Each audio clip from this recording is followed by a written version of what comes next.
Pourquoi les femmes ne boivent-elles pas le vin de la Havdalah? Chaque samedi soir, à la sortie de Shabbat, nous avons la mitzvah de faire la Havdalah qui sépare ce jour saint des jours de la semaine et qui nous permet à nouveau de faire les travaux qui étaient interdits durant cette journée. Au cours de la Havdalah, le maître de maison fait la bénédiction sur un verre de vin, mais n'en fait pas goûter aux femmes. Quelle en est donc la raison? Le Shlach Kadosh nous enseigne que l'arbre de la connaissance duquel Chava a fait fauter Adam lors du péché originel était en réalité une vigne. En effet, elle avait pris une grappe de raisin qu'elle avait pressée afin d'en faire du vin et en avait donné à boire à Adam Arishon. C'est donc ce vin qui a entraîné les malédictions dans le monde, puisque les commentateurs expliquent qu'après la faute, le monde a été maudit par 39 malédictions, notamment le fait que l'homme devra travailler à la sueur de son front et que la femme souffrira durant ses accouchements.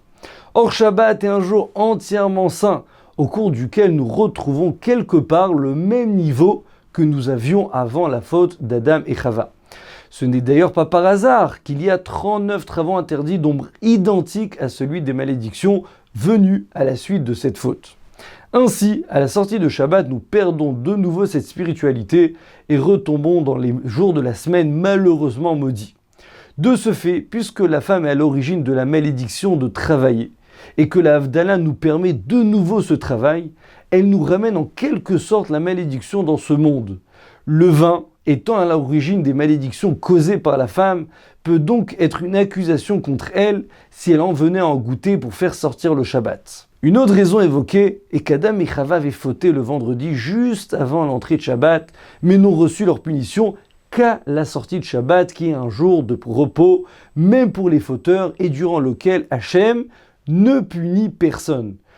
Puisque c'est la femme qui est responsable de toute cette punition, et que c'est justement la Havdalah qui va faire sortir le Shabbat protecteur, il serait déplacé pour elle de boire le vin, car cela pourrait faire croire qu'elle ne craint pas la punition en faisant sortir le Shabbat elle-même.